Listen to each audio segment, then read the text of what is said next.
Kirsten and Suzanne. You're always there looking over the shoulder. Welcome to our new studio. Love this new space. So anyway, this training block is going to be focusing on power, and the sessions are going to be a little more complicated. They're probably going to take you a little bit longer because we're not just doing power. We're also still trying to maintain that strength and stability that you've developed over the last few months to make sure that you're not losing any of that, or at least minimal amounts when you're backing away from it. So the sessions, the workout structure is going to be a little more complex, is what you'll find. And I apologize, I don't know if you can hear the saw. They're still doing some construction in the basement of the studio here. All right, so power. We're going to start these sessions with, after you do your general cardio warm-up, and then you do your specific strength warm-up. So just like we've been doing, you just do some TRX and body weight, similar to the exercises, similar movements, same muscles as you're going to be using during the training session. And that can be pretty flexible. You can do a lot of different things there. And as always, if you want some help, some suggestions, I'll be glad to do that for you, give you some additional information. So when you start the workouts, when we do strength, you're going to have some of the exercises are labeled strength, and some of them stability, and then we get into the power sessions, and we're going to end power exercises, and we're going to finish each exercise, each session with a core type exercise. So when you're doing the strength exercise, you're going to be working in that 6 to 10 repetition range. You're going to really work hard on those to get those repetitions out. When you're hitting 10 reps through a couple of sets with perfect form, you increase the weight to increase the exercise, the progression. And on the stabilization exercises, you're going to be working in 12 plus repetitions. You're going to work hard to control slower movements. So that's much more about a slower tempo on those, just like we've done before. To make those harder, you take away the stability. We don't necessarily add more weight. Instead, we remove some stability. And I'll show you that on some of the exercises. On power, it's going to be more explosive tempo. You just really give it everything you've got, 110% on each repetition. You're not going to do a lot of repetitions on those on each set. Those will have a longer rest than you will during the strength and stabilization portion of the workouts. 3+ minutes between sets. It's a good bit of rest there. We want to make sure that you're pretty well completely recovered from one set to the next. And on those, to make them harder, there you do increase the weight, or in some of these maybe the height. We've got the plyo boxes, and you may go to a higher jump or a longer jump on some of these. And because the intensity of sessions, warm-up is really crucial with these. So make sure you get a good warm-up and that you're really ready to go before you jump into the hard efforts. And again, each workout is structured with a general cardio warm-up, a specific warm-up, and then you're going to alternate 2 exercises, 2 sets each, and I'll go over this again. You're going to see it on the paper. 2 exercises that are full body. First one is a strength exercise. Second one is a stability exercise.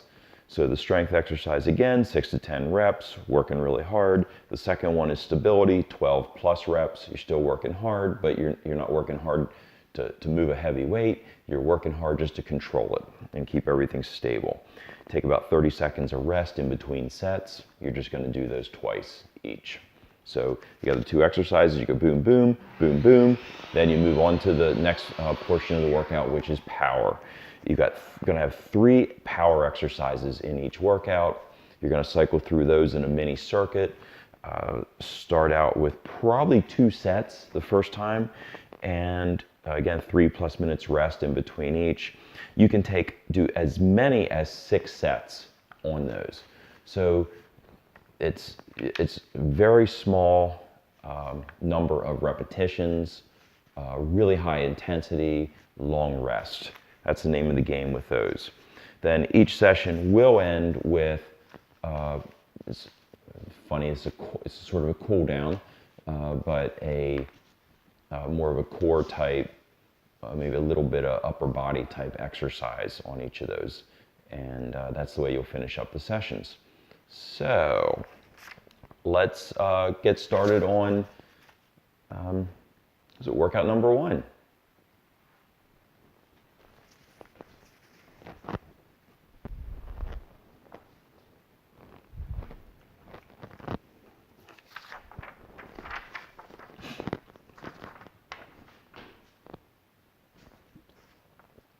Okay, workout number 1. We're going to start out with a dumbbell squat press and a contralateral one-arm, one-leg dumbbell press. What that means is the first exercise, your strength exercise, dumbbell squat press, 2 dumbbells. So I've got my dumbbells here. And as always, I'll show you these from a couple different angles. So up by your shoulders. Down, press up, nice and controlled on the way down. And you'll see as I come down at the bottom, my back, I lost my balance. So anyway, my back, angle of my back and angle of the shins is similar. I'm not collapsing at the waist. Seeing that from the front, feet a little wider than your shoulders, nice and flat on the floor. Sitting down in the chair, power up, bring them down controlled. And that's going to be your strength exercise. So you want to pick a weight that 6-10 repetitions max, rest about 30 seconds, and then from there you're moving on to exercise number 2, which is one arm, one leg dumbbell press. So it's going to look like this. Let's just see it from the front. I think I had you do this before in our stability, one of our stability blocks. So whichever hand is pushing, the other leg is the one you're balancing on, and these are controlled, so it's a much lighter weight. For myself to do these, I'm actually using about 60% of the weight that I would use on those. So if you want to see at a little bit of an angle, nice and balanced, and these are controlled. Nothing is moving except for that weight. So those are your first 2 exercises. You're going to do those, again, the strength move, the stability move, the strength move, the stability move. And then from there, we're going to move on to power. And our 3 power exercises are a power step up. Grab my cheat sheet here because I can't remember. A power step up, we call a power sandbell chop, and a lateral box jump. So frontal plane box jump with stabilization at the end. So you're going to cycle through the 3 of these a couple times. Like I said, probably earlier, probably twice with this first time you do this. So first one, power step up. You're going to get a plyo box, or you can use a step, like a regular or exercise step. I've got some around here. Don't have one handy. And you may start kind of low. So what you're going to do is 1 foot up, arms are opposite the legs. So, and you're going to power up, launch yourself up into the air, switch feet in the air, land on the other one, and as you step down. It's going to look kind of like this.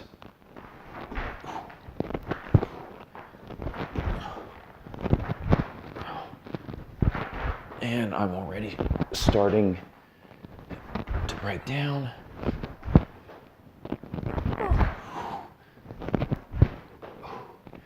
And that's what it looks like. It doesn't take a lot. My legs are already burning a little bit from those. Just a couple of repetitions. So that's your power step up.